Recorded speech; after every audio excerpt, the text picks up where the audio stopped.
She texted, "Staying at Sarah's tonight. Don't worry." But Sarah was sitting next to me at the bar. I replied, "Say hi to Sarah for me." The frantic calls that started coming through when she realized. Original post. I, 29 male, was having a regular Thursday at Murphy's bar with the crew. Nothing special, just unwinding after a long week. Brett from accounting was complaining about his fantasy team.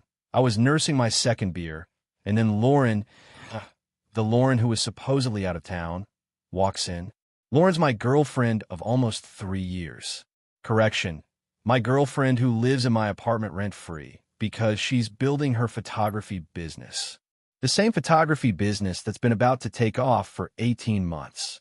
She sits down next to Brett and immediately starts scrolling through her phone. Doesn't notice me at first because I'm in the corner booth. Then my phone buzzes.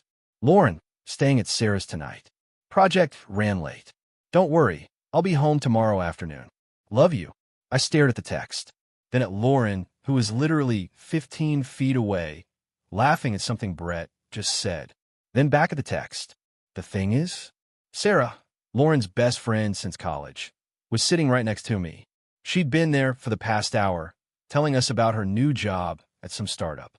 I showed Sarah the text. Her face went from confused to horrified in about 2 seconds. "What the actual hell?" she whispered.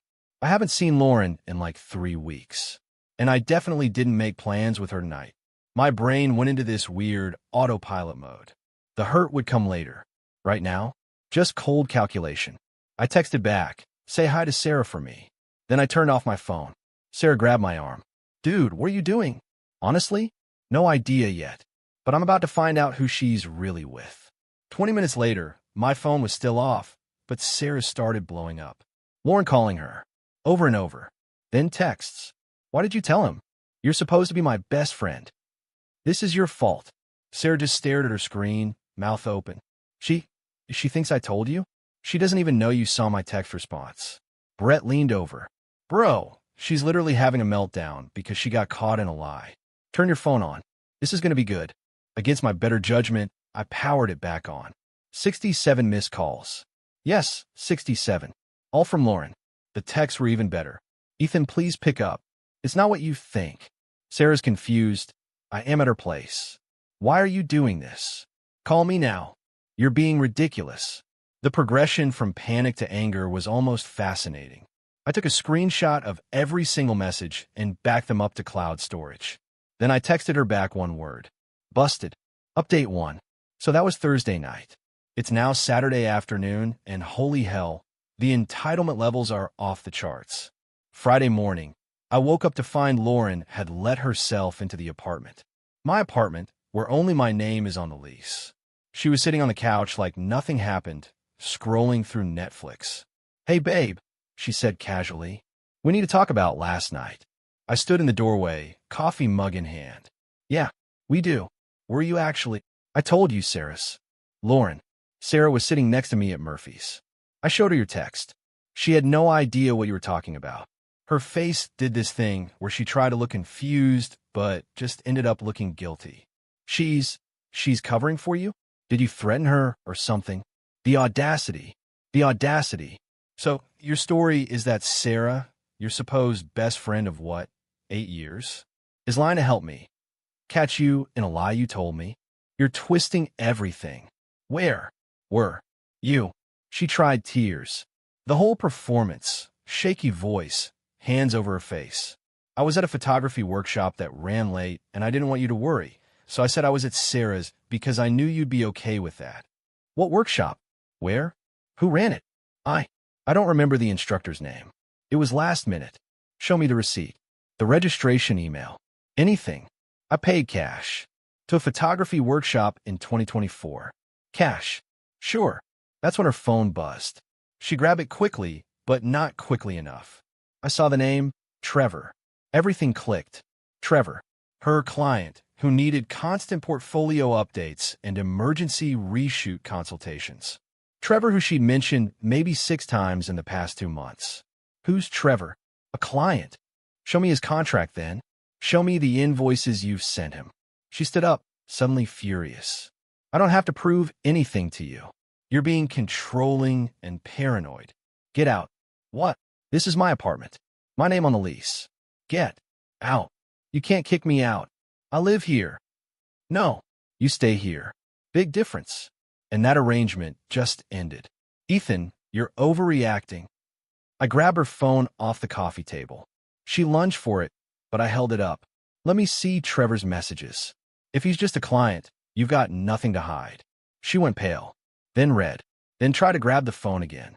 I just held it higher. That's private. Yeah, that's what I thought. Get your stuff. You've got 2 hours. I'm not going anywhere. This is my home too. Actually, it's not. You don't pay rent. Your name isn't on anything. You're essentially a guest who's overstayed their welcome. Her mom called 20 minutes later. Becky, a woman who's never worked a day since marrying Lauren's dad, trying to lecture me about responsibility. You can't just throw her out. Where's she supposed to go? Becky, she lied about where she was last night and has been texting some guy named Trevor constantly. She can figure it out. That's just how millennials communicate. You're being insecure. I'm actually Gen Z, but okay. Not my problem anymore. Lauren spent the next hour packing while crying loudly and calling various friends. I heard her version of events. He's kicking me out over nothing. I stayed at a workshop and he freaked out. He's always been jealous and controlling. No mention of the Sarah text. No mention of Trevor. Funny how that works. She left around 2 p.m. with 3 suitcases and her camera equipment. Slammed the door hard enough that my neighbor texted asking if everything was okay. Then started phase 2, the negotiation texts. I left my favorite blanket. Can I come get it? Need my mail forwarded. We should talk about this like adults. You're really going to throw away 3 years over a misunderstanding? I responded to exactly one. The blanket will be in the building lobby by 6 p.m. Have someone else pick it up. Don't contact me again. Got a call from Trevor that night. Yes, Trevor himself. Hey man, I think we should talk. About what? How you been hooking up with my girlfriend? It's not like that. We're friends. Lauren said you two were basically over anyway. Oh, that's interesting. Did she now? When did she say that? Like, a month ago? Weird, because a month ago we were planning a trip together. But sure, basically over. You can have her, man. Good luck. I'm not trying to. Hung up. Blocked the number. Update 2. It's been 2 weeks and Lauren's entitlement has reached truly impressive levels. Like Olympic-worthy. First came the financial awakening. Turns out when you don't pay rent or utilities for 3 years, moving out is expensive.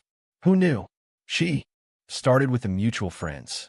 Tried to get them to convince me to help her out with first month's rent somewhere. Because apparently I OWE her that. The logic was that since I let her stay rent-free before, I should invest in her new place. When that didn't work, she tried accessing our shared streaming accounts. Except they were never shared. They're mine. I paid for all of them. Changed every password Sunday night. Monday morning. Why can't I log into Netflix? Because you don't pay for it. We shared that. No, you used it. Big difference. This is petty. So, is lying about your location. She showed up at my apartment Wednesday night with her brother, Kyle. Kyle's this guy who thinks he's intimidating because he goes to the gym 5 days a week. He knocked on my door at 9 p.m. Yo, Ethan. Need to talk. About what? About how you're treating my sister. She's broke, man. You know, she put everything into that business. You can't just cut her off. Kyle, she lied to me, cheated on me, and expected to keep living rent-free in MY apartment. What exactly should I be doing differently? Being a man about it. Helping her transition. I actually laughed. Being a man about it? She's 28 years old. She can figure out her own living situation. You're gonna leave her homeless? She's staying with your mom. Try again. Lauren pushed past Kyle into my doorway. I need my stuff. You took your stuff. Not everything. I have things here. Like what? My kitchen stuff. You mean the pots and pans I bought? The ones you used? Keep trying. The TV that I purchased 2 years ago. Receipts in my email if you want to see it. She started crying again. Real tears this time, I think. But here's the thing about crying. It works until it doesn't. It works until you realize the person isn't crying because they hurt you. They're crying because they're facing consequences. Ethan, please. I have nothing. Trevor won't even return my calls now. Oh, that's rich. So, Trevor ghosted you? The guy you lied to me for? Damn, that's rough. Don't be cruel. I'm not being cruel. I'm being honest. You made choices. Bad ones. Now you're dealing with it. I'll try to step in again. Bro, just give her some money to get started. No. Come on, man. I said no. She's an adult. She made her decisions. I don't owe her anything. They left after Lauren tried one more time to get into the apartment to look for her things. I told her I'd call the cops if she didn't leave. They'll call me a bad name, and they took off. Thursday, got a call from my landlord. Someone, definitely Lauren, had called claiming she was on the lease, and I'd illegally locked her out. Landlord was cool about it, just needed to confirm she was never on a lease. Sent him the paperwork. Done. Friday, she tried the workplace card, called my office, and told the receptionist she was my fiancée. News to me, and needed to speak with me urgently about a family emergency. Boss pulled me aside. Your ex called. Claimed some emergency. I told her we can't transfer personal calls unless you approve. Everything okay? Yeah, just ex drama. She's mad I won't bankroll her life anymore. Say less. I'll let reception know she's not to be put through. Last night, Saturday, got a series of texts from unknown numbers. Clearly Lauren using friends' phones. You ruined my life. I hope you're happy. Everyone thinks you're a piece of trash. Sarah won't even talk to me anymore. Yeah, because you try to throw Sarah under the bus. My mom says you're going to regret this. Trevor's getting back with his ex because of you. That last one made me genuinely laugh. How is Trevor's relationship my problem? How is any of this my problem? This morning I woke up to find she'd posted some vague posting on social media. Didn't name me, but everyone who knows us would figure it out. When someone shows you who they really are during a breakup, believe them. Throwing someone out with nowhere to go and cutting them off financially is abuse. Period. The comments were divided. Her friends, OMG, are you okay? What a monster. You deserve better, queen.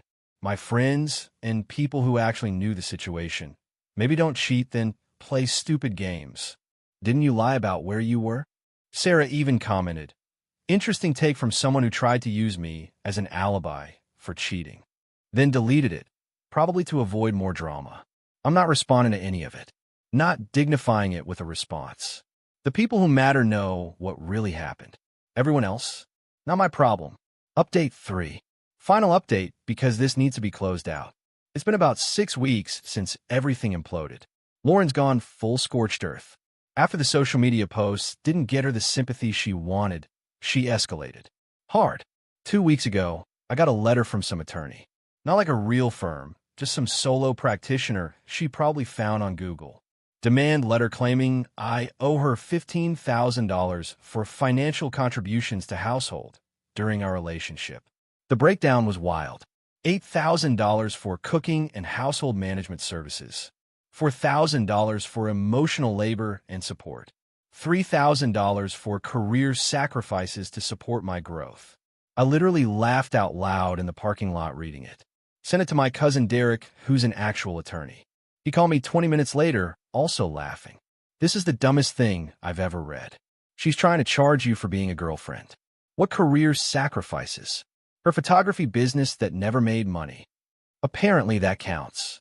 Tell you what, I'll write a response for free just because this is entertaining.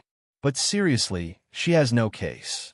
You don't owe a romantic partner back pay for existing in a relationship. Derek's response was beautiful. Professional, but basically said, my client owes your client nothing. They were in a romantic relationship, not an employment arrangement. Any financial support provided was a gift, not a loan. If your client pursues this matter, my client will countersue for 3 years of back rent at market rate, plus utilities. We estimate this amount to be approximately $54,000. Please advise if your client wishes to proceed. Never heard from that lawyer again. But Lauren wasn't done. She started showing up places. Not at my apartment. I think Kyle finally convinced her that was a bad idea, but places she knew I'd be. The coffee shop near my office. The grocery store I always go to. The bar where this whole thing started. Each time, same script. We need to talk. You owe me closure. This isn't fair. I just walked away every time. Didn't engage. Let her look unhinged to everyone watching. Last week was the final straw. She somehow got my new girlfriend's number. Yeah, I started seeing someone. Vanessa works in the tech industry, has her life together. We met at a work mixer, hit it off, been taking it slow. Lauren sent Vanessa a series of texts. He's going to do the same thing to you. He's controlling and abusive. He threw me out with nothing. Just warning you what you're getting into. Vanessa forwarded them all to me with, "Your ex seems stable." I finally broke my silence. Sent Lauren one text. "Contact me or anyone in my life again, and I'm filing for a restraining order. I have documentation of everything. This is your only warning." That was 4 days ago. Silence since. Got coffee with Sarah last week. First time we'd really talked since that. Night at Murphy's. She looked exhausted. "Lauren called me 30 times the first week," she said, screaming about how I betrayed her, how I should have lied for her, how I destroyed her relationship. "I'm sorry you got dragged into this." "Don't be. I should have seen it coming." She'd been weird about Trevor for months. I asked her about it once, and she bit my head off. Said I was being judgmental. So she was definitely with him that night. "Oh, absolutely." She told me later, before she realized you were serious about the breakup, that Trevor had gotten them a hotel room. She thought it was romantic. Thought she could juggle both of you. Did she think I'd never find out? Sarah shrugged. "I think she thought you'd never leave. That you'd always be there to pay for everything while she did whatever she wanted. The entitlement is honestly impressive. Her mom's the same way. Becky's been calling me too, trying to convince me to talk to you. Says you're being cruel. That Lauren's suffering. She made her choices. That's why I told Becky. She didn't like it. As for where Lauren is now, heard through the grapevine, and by grapevine, I mean Kyle's girlfriend who still follows me on Instagram, that she's living with Becky full-time. The photography business is on hold. She got a part-time job at some retail store, but complains about it constantly. Trevor? Gone. Apparently once he realized Lauren wasn't the low-maintenance side piece he thought she was, he bailed. Blocked her on everything. She tried to show up at his place once, and he threatened to call the cops. The mutual friends have mostly chosen sides at this point. Some stuck with her, believe her version where I'm the villain. That's fine. They're welcome to deal with her drama. The friends who matter, who actually knew both of us, are still around. Vanessa thinks the whole story is insane. She really thought she could just lie and you'd never figure it out? She thought I was too comfortable to ever leave. That I'd rather stay in a bad relationship than start over. That's depressing. It was. But I'm good now. Better, actually. And I am. The apartment's quieter, cleaner, cheaper. Honestly, now that I'm not subsidizing someone else's life. I've been sleeping better, eating better, working out consistently for the first time in years. There's no dramatic finale here.